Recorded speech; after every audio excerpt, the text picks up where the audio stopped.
Shalom, sahabat LTVC. Apa kabar hari ini? Saya percaya sahabat LTVC senantiasa dalam perlindungan, tujuan, dan rencana Tuhan. Minggu ini kita akan merenungkan apa peranan seorang wanita sebagai istri yang aktif mendukung suaminya menjadi satu pribadi sesuai dengan rancangan Tuhan sejak semula. Sahabat LTVC, kami ingin mengingatkan setiap ibadah LTVC disertai perjamuan kudus. Dimohon sahabat LTVC menyediakan roti dan anggur untuk dapat mengikuti perjamuan kudus dalam ibadah ini bersama-sama secara online. Bagi sahabat yang mengikuti ibadah online kami, yang belum memiliki komunitas, dapat menghubungi kami lewat WhatsApp atau email yang tertulis di layar. Kiranya kehadiran kami dapat menjadi berkat bagi sahabat LTVC. Tuhan Yesus memberkati.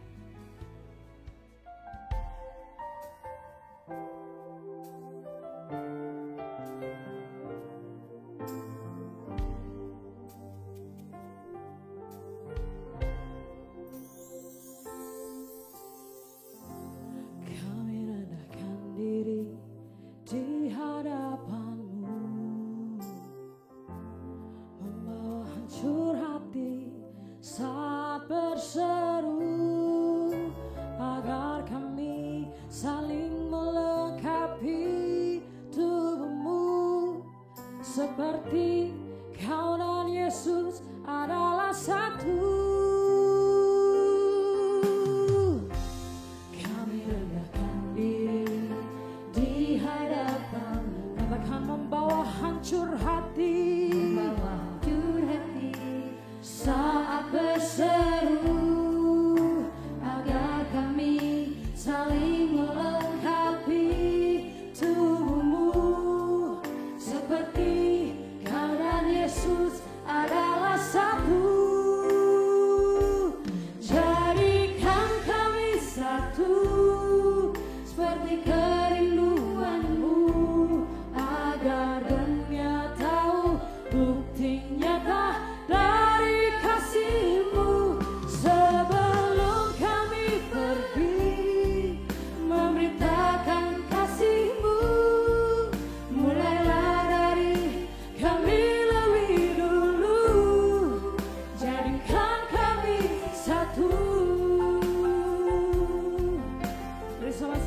Pujian ini katakan, kami rendahkan diri di hadapan-Mu. Akan membawa hancur hati,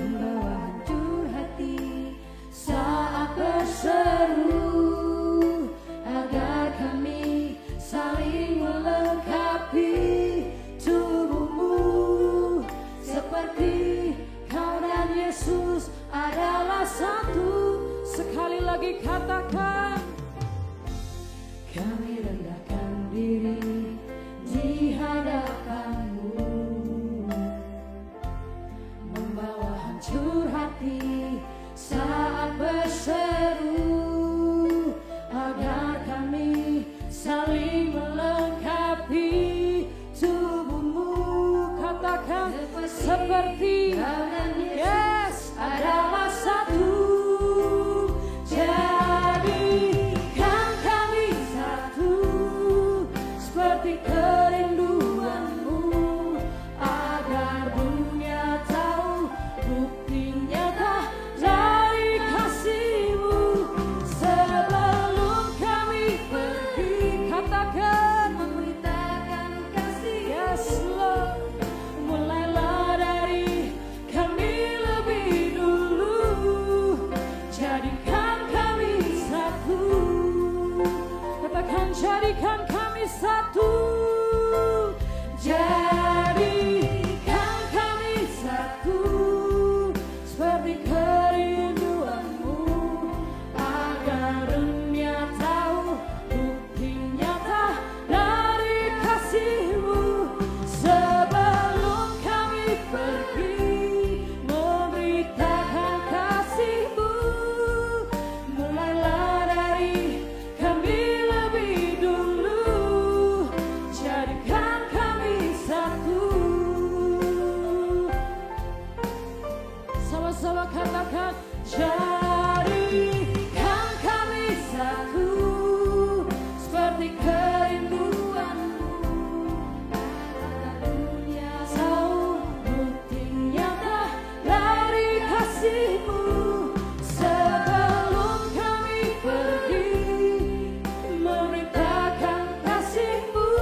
layak ditinggikan.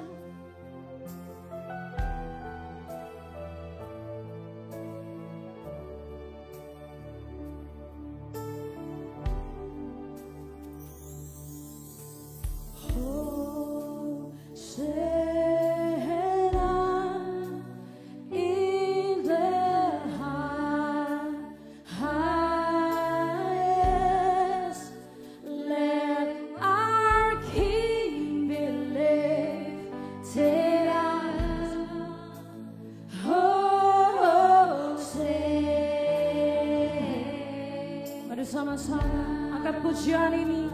Hosana, Hosana in the highest. Yes Lord, yes Lord. Let our King be lifted up. Hosana.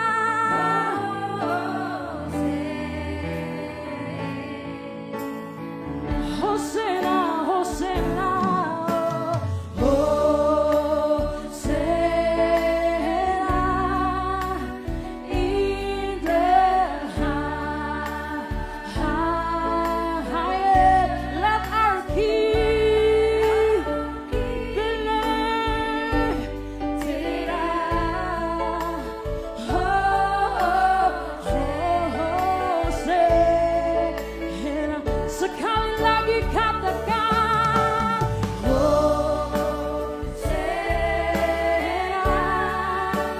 in the highest, in the highest, in the highest. Let our King be lifted up. Hosanna. Segenap hatimu katakan, Hosanna in the highest.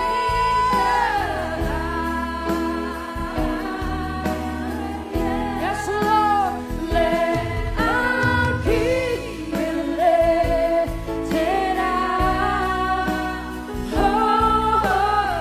Angkat kedua tanganmu, mari angkat pujian ini sama-sama katakan, Hosanna.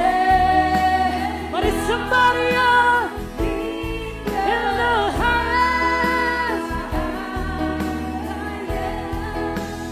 Let our King be lifted up. Let our King, let our King be lifted. One more time, sing, let our King, let our King be lifted up.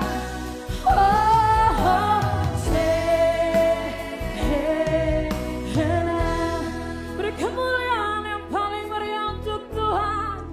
Haleluya.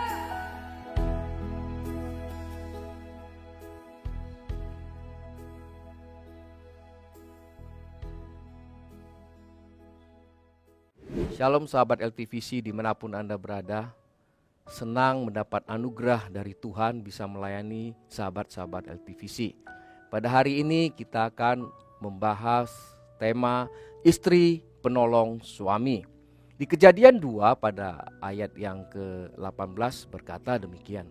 Tuhan Allah berfirman, tidak baik kalau manusia itu seorang diri saja. Aku akan menjadikan penolong baginya yang sepadan dengan dia.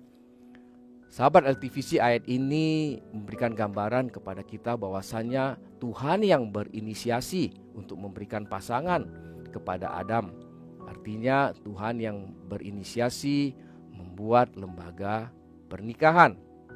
Tentunya Tuhan akan memberkati pernikahan tersebut.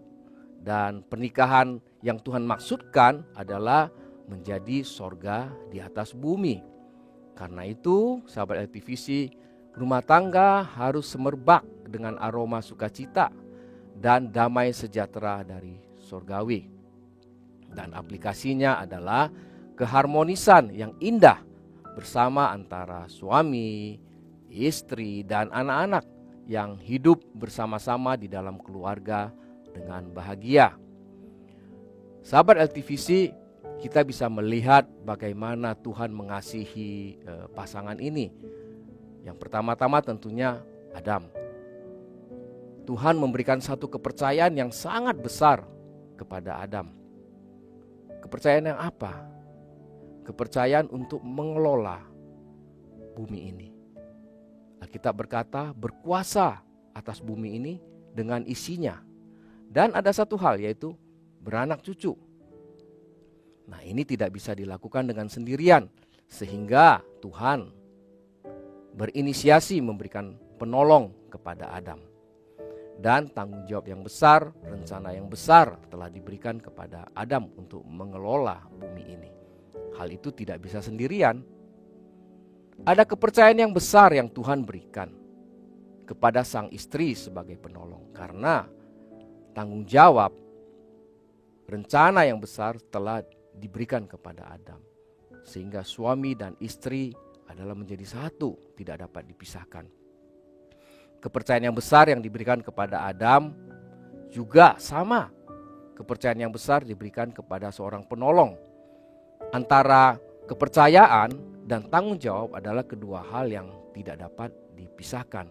Sahabat LTVC, Alkitab memperlihatkan kepada kita perjalanan-perjalanan daripada penolong, di mana kita bisa melihat beberapa tokoh-tokoh Alkitab yang telah menjadi penolong itu mengalami beberapa hal yang dapat kita pelajari bersama-sama. Pada saat Tuhan menciptakan Hawa ataupun seorang perempuan yang menjadi pendamping penolong daripada Adam, pertama-tama mereka hidup dengan bahagia. Tapi pada suatu hari ada dialog antara istri Adam, yaitu Hawa, dengan si ular. Dan kita tahu Alkitab mencatat ular adalah binatang yang paling cerdik yang pernah ada di muka bumi ini saat itu. Dan apa yang terjadi? Terjadi pemutarbalikan firman Tuhan. Dan akhirnya Hawa tertipu. Hawa jatuh di dalam godaan yang disampaikan oleh si ular. Godaan seperti apa? Ular sampaikan, pada saat kau memakan buah itu engkau tidak akan mati, tetapi engkau akan menjadi seperti Allah. Wow, Hawa tergoda akan hal itu dan akhirnya dia mengambil buah pengetahuan baik dan jahat untuk dimakan. Dengan menggunakan inisiatif sendiri, berarti sudah melawan firman Tuhan, karena Tuhan katakan buah tersebut tidak boleh dimakan. Dan teladan menjadi suami dan istri hilang di keluarga tersebut. Alkitab juga mencatat Kain membunuh Habel, sehingga tidak ada didikan yang baik yang turun kepada anak-anaknya. Kita bisa melihat juga perjalanan penolong yang lain, di mana Bapak Abraham memiliki istri bernama Sarah, yang pada mulanya bernama Bapak Abram dan Sarai. Kita tahu ketaatan seorang suami Abraham yang berjalan dari Haran menuju ke Kanaan yang dijanjikan oleh Tuhan, sebuah tanah perjanjian. Bukan hanya tanah perjanjian yang dijanjikan, tetapi juga keturunan yang banyak. Akan tetapi setelah menunggu bertahun-tahun, apa yang terjadi? Keturunan itu juga tidak ada buat Bapak Abraham dan Sarah. Dan pada suatu hari Sarai, waktu itu namanya, berkata kepada Abram, mengambil hambanya Hagar agar bisa memiliki keturunan. Padahal itu bukan janji Tuhan. Janji Tuhan adalah keturunan yang berasal dari Sarah. Dan inilah yang terjadi, kisah-kisah daripada penolong di Alkitab. Sehingga boleh dikatakan secara tidak langsung Sarai waktu itu sudah melawan firman Tuhan. Dan penolong yang satu lagi kita bahas adalah mengenai Ribka. Ribka adalah istri daripada Ishak. Kita tahu Ishak adalah anak yang dijanjikan Tuhan dari Bapak Abraham dan Sarah. Dan apa yang terjadi di keluarga ini? Keluarga ini tidak ada keadilan, sehingga sang ayah lebih mengasihi Esau, sang ibu lebih mengasihi Yakub. Dan pada akhirnya sang penolong yang harusnya menolong suami menjadi menipu suaminya sendiri. Jadi Ribka menipu suaminya sendiri Ishak karena siapa? Karena Yakub. Inilah perjalanan penolong beberapa tokoh di dalam Alkitab. Dan kalau kita melihat fakta hidup saat ini, ataupun yang kita sebut dengan zaman now, ataupun kita sebut dengan zaman milenial, kita tahu kehidupan sekarang begitu berat. Kadang-kadang suami dan istri harus bekerja bersama-sama baru bisa menutupi biaya hidup. Wow, ini sungguh luar biasa. Seorang istri tentunya bukan hanya menjadi penolong di dalam keluarga, tapi dia juga ikut memberikan kontribusi dalam hal keuangan dan finansial. Dan apabila seorang istri yang memiliki karir yang cemerlang dan sulit kadang-kadang menjadi ibu rumah tangga, sehingga kadang-kadang anaknya juga diasuh oleh mertua ataupun babysitter. Dan pada kenyataannya juga pendapatan istri bisa lebih besar daripada suami, sehingga bisa mengurangi keharmonisan daripada keluarga tersebut dan penolongnya bisa menjadi dominan. Inilah kita sekilas membahas mengenai apa yang terjadi di dalam kehidupan kita, baik dari sisi Alkitab mengenai penolong maupun fakta-fakta kehidupan di dalam kenyataan saat ini untuk seorang penolong daripada suami. Kemudian apa sih yang ditulis oleh Rasul Paulus mengenai penolong ataupun istri? Di Efesus 5 pada ayat yang ke-22 berkata begini. Hai istri, tunduklah kepada suamimu seperti kepada Tuhan. Mungkin sahabat LTVC bertanya, loh tadi katanya penolong, sekarang kok saya harus tunduk? Ya, sebenarnya inti dari ayat ini adalah bukan berbicara mengenai penundukan secara fisik, tetapi inti dari ayat ini adalah ingin mengembalikan status penolong. Ingin mengembalikan status penolong yang Tuhan kehendaki.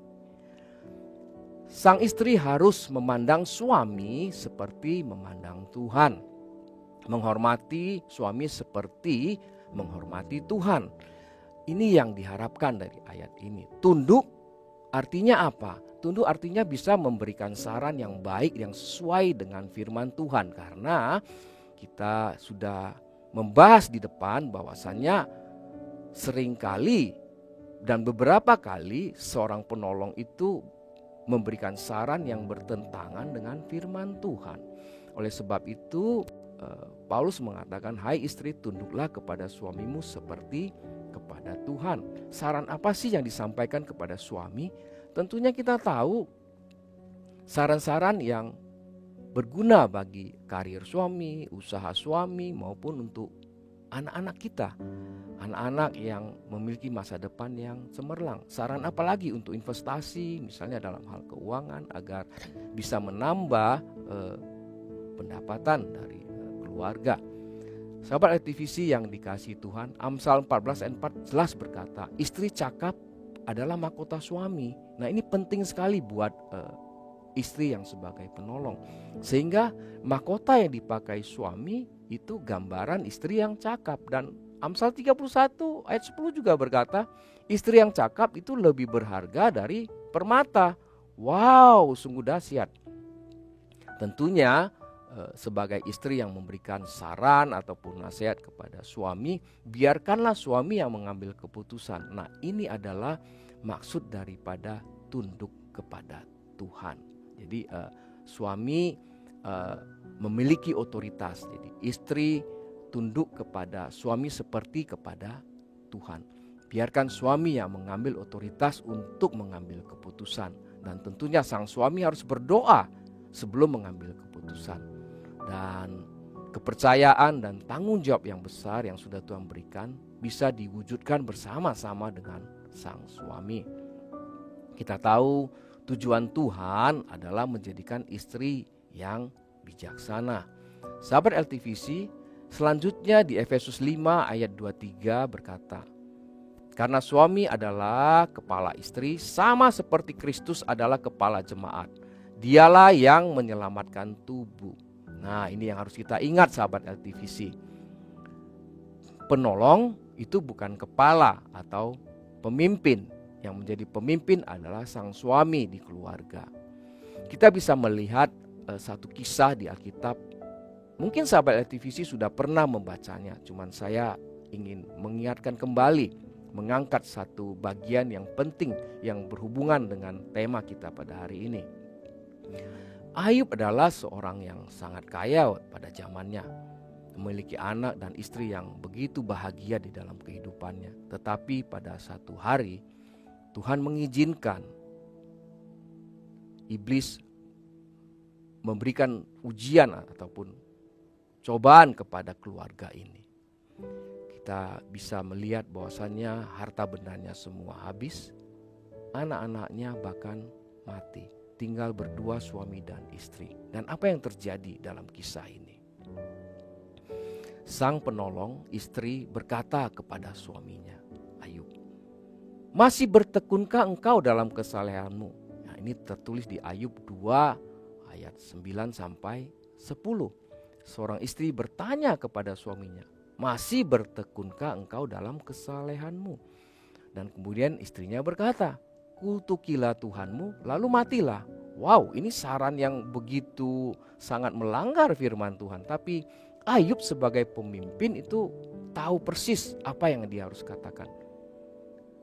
Kamu seperti perempuan gila, kata Ayub. Hanya mau menerima yang baik saja dari Tuhan, tetapi tidak mau menerima yang tidak baik. Wow, dahsyat. Dalam hal ini Ayub berkata benar dan dia tidak berkata dosa dari mulutnya. Luar biasa. Seorang pemimpin di rumah, seorang suami di rumah harus mampu menuntun dan mengarahkan istrinya sebagai penolong pada saat sang penolong itu keluar dari jalurnya. Supaya apa? Supaya mencapai visi Tuhan secara bersama-sama di dalam kehidupan keluarga. Sahabat LTVC, selanjutnya Efesus 5 ayat 24 berkata demikian. Karena itu, sebagaimana jemaat tunduk kepada Kristus, demikian jugalah istri kepada suami dalam segala sesuatu. Ini sepertinya pengulangan sahabat LTVC, tapi pengulangan berarti apa? Penting. Supaya apa? Supaya penolong itu tidak gagal sebenarnya. Karena diberikan gambaran jemaat tidak dapat berrelasi atau berhubungan dengan Tuhan menurut keinginannya sendiri. Ya, kita bisa melihat tanda-tanda zaman saat ini ada orang-orang sudah tidak respek lagi terhadap janji pernikahan sehingga kandas pernikahan. Memang kita tahu pendudukan bukan sifat alami dari manusia. Setelah jatuh dalam dosa, tentu pasti ada jalan keluar. Tuhan memberikan kuncinya, yaitu kasih. Kasih inilah yang menuntun kepada pemulihan semuanya. Diperlukan juga pimpinan Roh Kudus untuk menuntun kita semua, terutama juga kepada penolong sebagai istri. Sahabat LTVC, sebagai kesimpulan, istri memiliki peran yang penting di dalam keluarga sebagai penolong. Supaya apa? Supaya suami bisa berhasil. Tapi ingat, kita juga tadi membahas bisa juga suami bisa menjadi gagal, sehingga perannya sangat penting. Dan sebagai penolong suami yang baik, tentunya istri tentu mampu memberikan saran, nasihat yang sesuai dengan firman Tuhan. Kemudian menyerahkan pengambilan keputusan kepada sang suami. Menghargai suami adalah pemimpin keluarga dan berjalan bersama mencapai visi dalam segala keadaan. Dan pada akhirnya penolong itu menjadi istri yang bijaksana sesuai dengan tuntunan Roh Kudus. Sahabat LTVC, demikianlah sharing kita pada hari ini. Saya berdoa kiranya semua yang menonton program kami menjadi penolong, menjadi istri yang bijaksana, yang mampu mendukung suami sehingga meraih visi Tuhan, meraih janji Tuhan, menerai berkat Tuhan di dalam keluarga. Dan pada akhirnya ada damai, ada sejahtera, ada sukacita di dalam keluarga. Tuhan Yesus memberkati. Sahabat LTVC, kita baru saja mendengarkan sharing kebenaran firman Tuhan, istri penolong suami.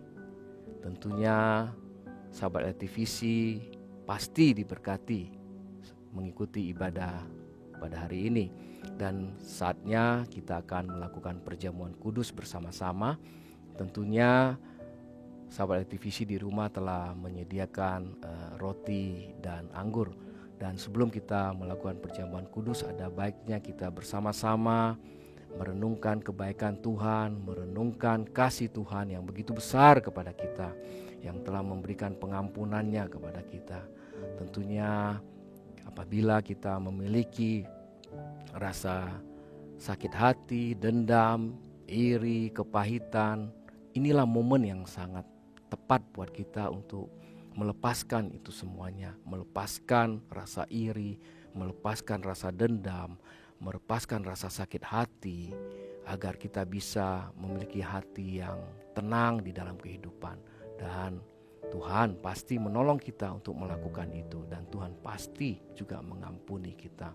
Mari kita teduh sejenak untuk bisa melepaskan itu semua.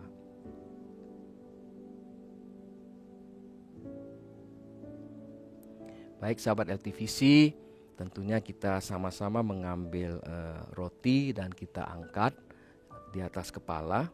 Mari kita ucapkan bersama-sama.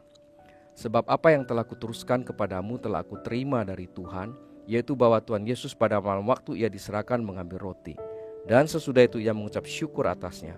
Ia memecah-mecahkannya dan berkata, inilah tubuhku yang diserahkan bagi kamu. Perbuatlah ini menjadi peringatan akan aku. Bukankah roti yang kita pecah-pecahkan merupakan persekutuan dengan tubuh Kristus? Amin. Mari kita makan sama-sama.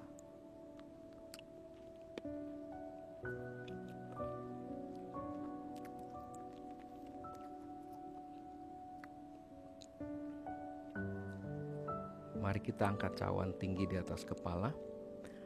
Demikian juga ia mengambil cawan sesudah makan lalu berkata, cawan ini adalah perjanjian baru yang dimeteraikan oleh darahku. Perbuatlah ini setiap kali kamu meminumnya menjadi peringatan akan aku. Bukankah cawan yang akan kita minum ini merupakan persekutuan dengan darah Yesus? Amin. Mari kita minum sama-sama.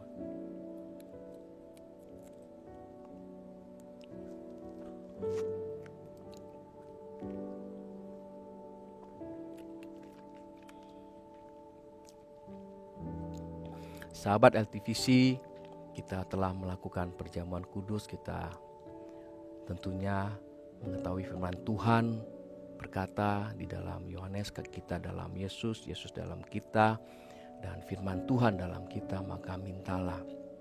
Ini adalah momen yang paling pas, paling tepat buat kita berdoa setelah melakukan perjamuan kudus. Sahabat LTVC di rumah masing-masing, marilah kita sama-sama berdoa. Tuhan, terima kasih, kami bersyukur atas rahmat anugerah-Mu. Biarlah firman Tuhan yang baru kami dengar itu termeterai di dalam hati kami.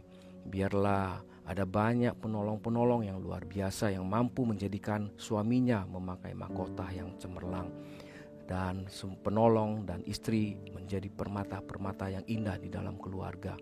Terima kasih Tuhan, kami juga berdoa untuk sahabat LTVC yang dalam keadaan sakit. Kau berkati Tuhan, Kau sembuhkan dalam nama Tuhan Yesus Kristus. Dalam sakit penyakit apapun Kau sembuhkan di dalam nama Tuhan Yesus Kristus. Kami juga mau berdoa untuk bangsa kami Indonesia, negara kami Indonesia senantiasa dalam perlindungan Tuhan. Juga Tuhan melindungi warga-warganya Tuhan, agar semua diberikan kekuatan yang kuat untuk bisa bertahan di dalam masa pandemi ini. Kami juga berdoa pulihkan ekonomi Indonesia, juga ekonomi Indonesia menjadi tumbuh dengan baik sehingga ada banyak berkat-berkat baru yang bisa diterima oleh bangsa Indonesia. Tuhan terima kasih, kami percaya Engkau mendengar seruan doa kami. Sahabat LTVC, kini tiba saatnya kita mengakhiri ibadah kita. Tentunya sahabat LTVC mengarahkan hatinya kepada Tuhan dan mengangkat kedua belah tangannya. Terimalah berkat rahmat dan anugerah dari Allah Bapa melalui anaknya Yesus Kristus dan persekutuan dengan Roh Kudus mulai saat ini sampai selama-lamanya. Mari yang percaya sama-sama katakan amin.